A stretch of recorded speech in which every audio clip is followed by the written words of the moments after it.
Like and subscribe on the way in the door, people. Today, I'm getting to another request from a viewer. This viewer, shout out to Angio Zla. Forgive me if I'm mispronouncing that, but that is ANDJEOZLA. And he says, you should do a video about why LeBron is not coachable because of his ego, and explain that if he was able to get beyond his ego, he would be more likable and may have won more. So we're going to talk a little bit about that. Let's start this way. Let's talk about why a coach is necessary, I believe. Why is a coach necessary? A coach is necessary because if you've ever heard the phrase standing too close to an elephant, you know, if you're standing too close, you can't see the whole elephant. And that's kind of how I see coaches. It's like players, you're in the game playing, but someone who is watching, who can see everything happening because they're not in it, especially someone who has studied the game, who knows the game, who knows the X's and O's, are going to get a better overall view of what's happening and what needs to be done. So to me, I think that's why coaches are important, because while you're in the game, sometimes there's things that you can't see because you're too close to the action, so to speak. You know, you might not notice why your man keeps beating you, but the coach will be able to, you know, look from afar and say, hey man, every time this guy does this, he gets past you. Every time he does this particular thing. And so that's why coaching is necessary. So let's talk about why being coachable is necessary. Being coachable is necessary because if you are the leader of a team, you are setting the example of what's supposed to happen. You are setting the example of everybody getting on the same page and one accord, starting with you being able to take coaching from the coach. So if you're coachable, that attitude feeds into the team. Because here's what I think. I think coaching is, to me, coaching is more dependent upon getting the team as a whole to buy into your philosophy, whatever that may be. And what I mean by that is, to me, is more than one way to win. So, you know, I'll take, for example, had Phil Jackson not had the Bulls to do the triangle offensive with, then we may never know about Phil Jackson.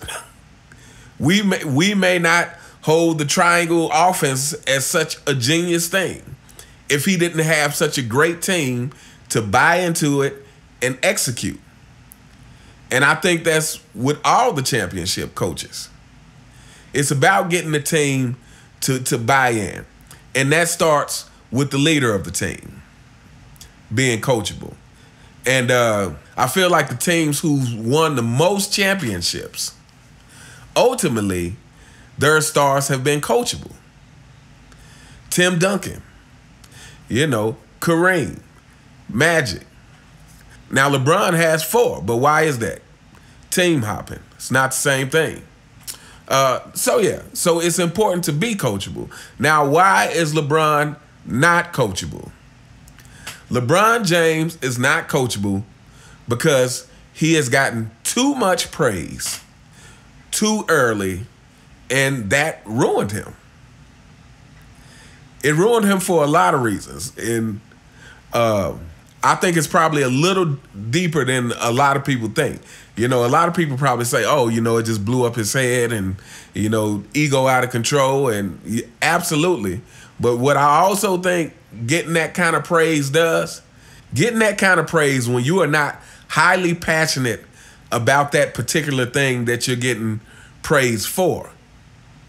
Like that thing that you're getting praised for, like, it is more of a means to an end. I think that breeds insecurity.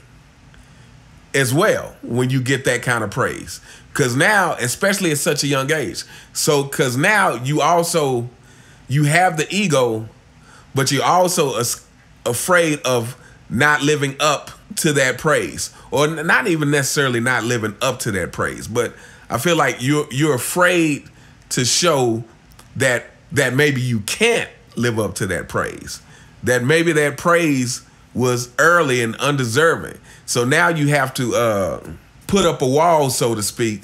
Now you have to create narratives. Now you have to make excuses when things don't go your way, because you're trying to cover up the fact that, hey, I'm not as good as everybody thinks I am. And so the not being coachable, to me, it's like you can't play any other way but the way that you've been playing your whole life. So to accept that coaching means, number one, you're getting exposed for the fact that you can't play any other way. And you're going to have to learn something different. Which, I'm sorry, fanboys, but I just don't think that's in LeBron to want to work that hard. Yeah, I just said that. LeBron doesn't want to work that hard. It is evident by his whole career path.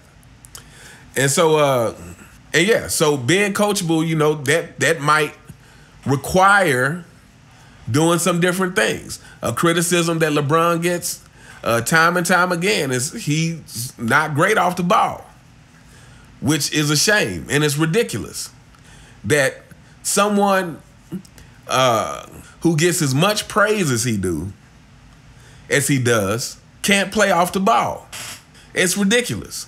Someone who gets as much praise as he doesn't have a signature shot, doesn't have a definitive way that I know I can get off a game winner. I know I can get it off on anybody. Correct me if I'm wrong, but I don't ever recall Michael Jordan getting blocked for a game winner or getting tied up on a game winner. I've seen him miss some game winners, but he always gets the shot off. Correct me if I'm wrong. I don't ever recall seeing Kobe Bryant getting blocked or tied up on a game winner. I've seen him miss them. But the fact that LeBron James does not have go-to moves to where he's like, hey, I know I can at least get the shot. Now, hitting it, that's another thing. But I know I can at least get the shot off. Like that thing that happened to him in the Denver series, getting tied up, trying to bulldoze his way into the lane. Yeah, that's your king.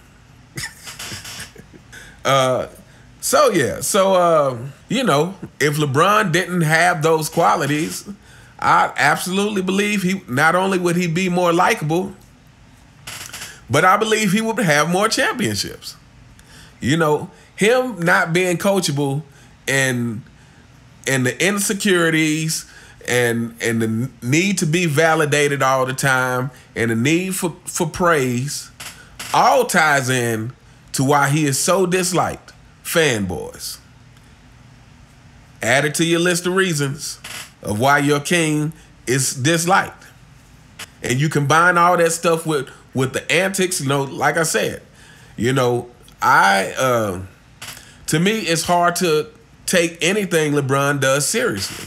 It's hard to give him credit for anything because everything seems like it has some kind of motive behind it.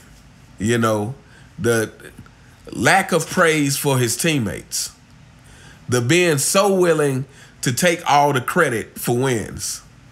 But yeah, I think if LeBron was more coachable, he would be a more likable person, and I think he would have more championships. If LeBron was coachable, especially in terms of learning how to play different ways and in different systems, LeBron would be a much better basketball player than he is. Because, at the end of the day, I think when everything unfolds, when he retires, I think we're going to start to realize that he was not nearly the basketball player we've made him out to be. LeBron is one of those players, to me, is like he has all the talent, but he's really not a leader. And you have players like that. And to be honest, I put KD in that same kind of ring. Now, to me, KD is obviously way more skilled than LeBron. It's not even close in that. But in the sense that, you know, to me, KD is not a real leader like that. And to me, the people who we normally, definitely the people we hold in the top 5, to me, those are all players who are not only great players themselves, but also are great leaders in some fashion. You know, when I just think it's today's game in general, I would have to struggle to think of a player who I actually classify like this person is a great leader, because we live in such sensitive times and such selfish times that everybody is only concerned with themselves. You know, people often talk about Michael Jordan's leadership style wouldn't work today, but they say it like they say it like today is better. Like it's good that his leadership style wouldn't work today. And I say, you know, that just shows how sensitive everybody is. Like, if Michael Jordan's leadership style wouldn't work today, to me, that's a problem. That means everything is soft. You don't want anybody to really hold you accountable. You fanboys, that's why MJ's leadership style wouldn't work today. It's because y'all don't want to be held accountable. You don't want someone who's going to confront you with the direct truth and say, hey, you're not playing up to your ability. To say, hey, this is unacceptable. To say, hey, you playing soft out there. Yeah, you playing soft. Y'all would rather be have somebody not speak to you like LeBron did JR. I'm just not gonna talk to you. And that way this problem doesn't get solved.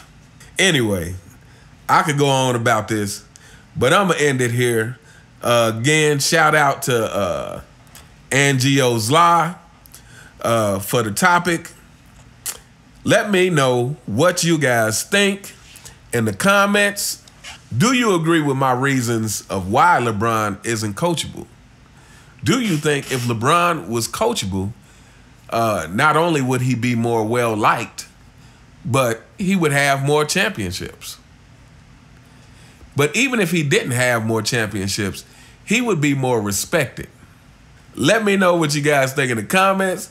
You all have a fantastic day, and I will see you next time. All right.